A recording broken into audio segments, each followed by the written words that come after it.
the Catholic Men's Podcast, helping you find good works of literature for the Catholic gentleman.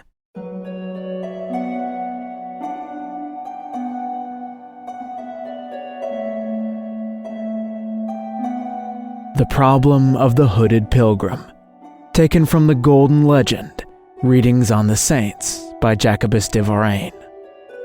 This story is also known as The Bishop, the Saint, and the Devil.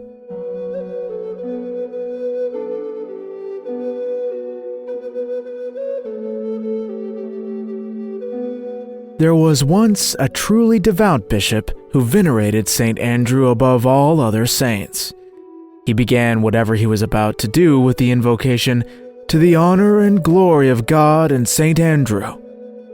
Due to his great holiness, the parishioners in his bishopric all grew steadily in sanctity and love of God. And it is related to the chroniclers that on one day, a beautiful woman came to the bishop's palace and said that she urgently needed to confess to him. The bishop sent word that she should apply to his own confessor, to whom he gave the necessary faculties, but she refused on the ground that the bishop himself was the only one to whom she could reveal the secrets of her conscience. In the end, he allowed her to be brought before him, and she said, "I pray you, my lord, have pity on me.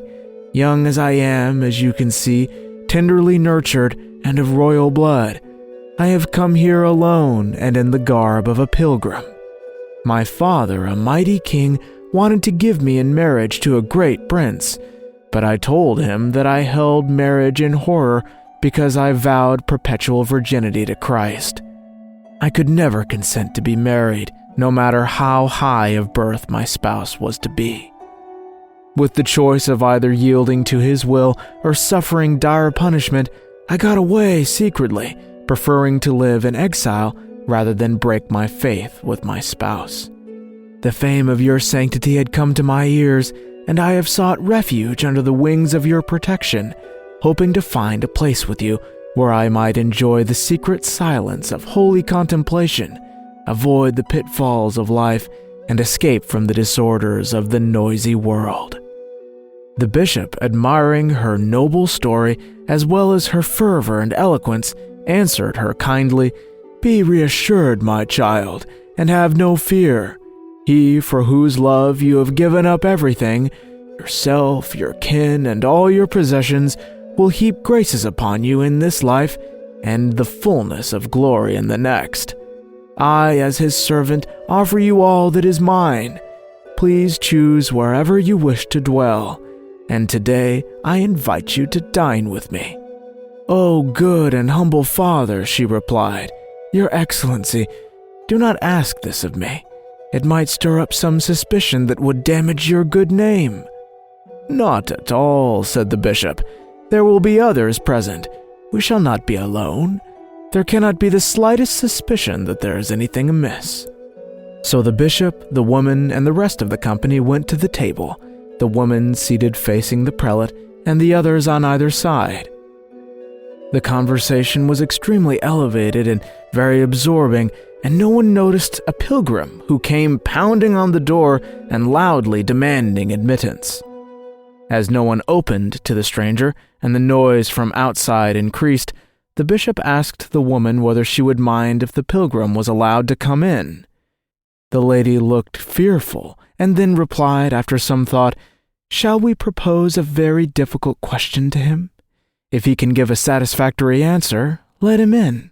If not, let him be driven away." The plan appealed to all present, and they looked around to see who might be wise enough to propound the question. Then the bishop said to the woman, "None of us, my lady, is so well able to do this as you are. You surpass us all in wisdom and eloquence, so you shall propose the question." So the woman, after much thought, said, "Ask him to name the most wonderful thing that God has made in a small form." The question was relayed to the stranger. At this point, I suggest you pause the podcast and try to answer the riddle for yourself. Hopefully you get it right. The pilgrim's face was obscured by a low hood, and he stroked his beard thoughtfully. After some time, he answered thusly, "It is the variety and excellence of the human face.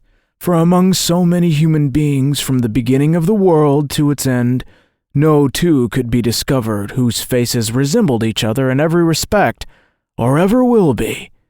Yet in each face, small as it may be, God places the seat of all the senses of the body."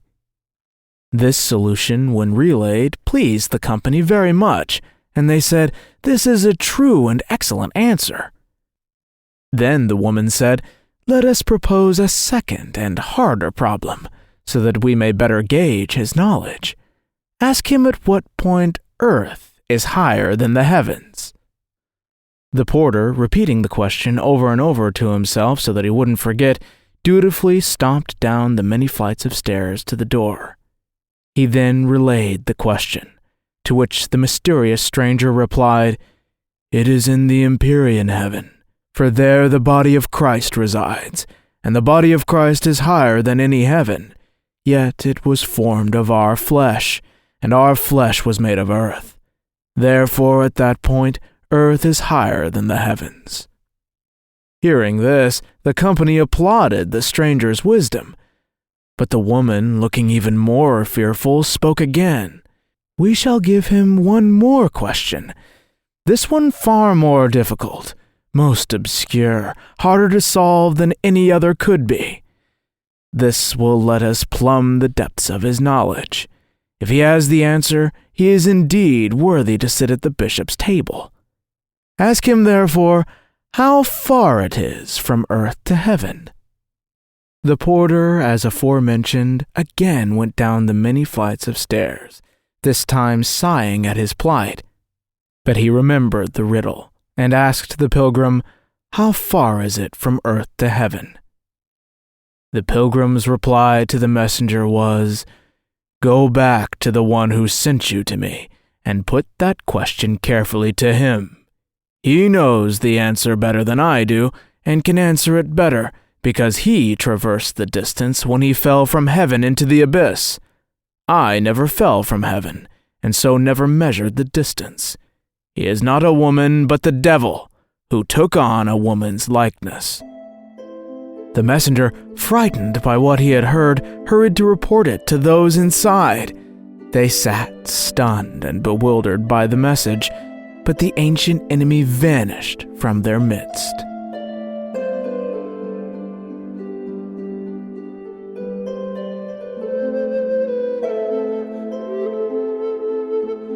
The bishop, realizing all that had happened, bitterly reproached himself, and with tears prayed for pardon for his folly.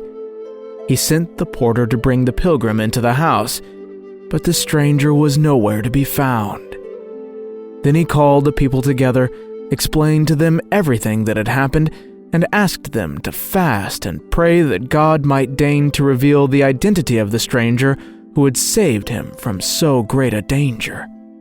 That very night, it was revealed to the bishop that it was St. Andrew himself who, to save him, had come dressed as a mysterious pilgrim.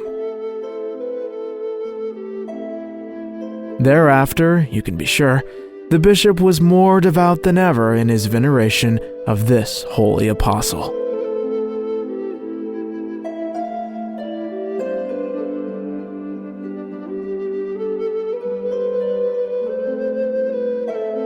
I have been looking for this story for the longest time.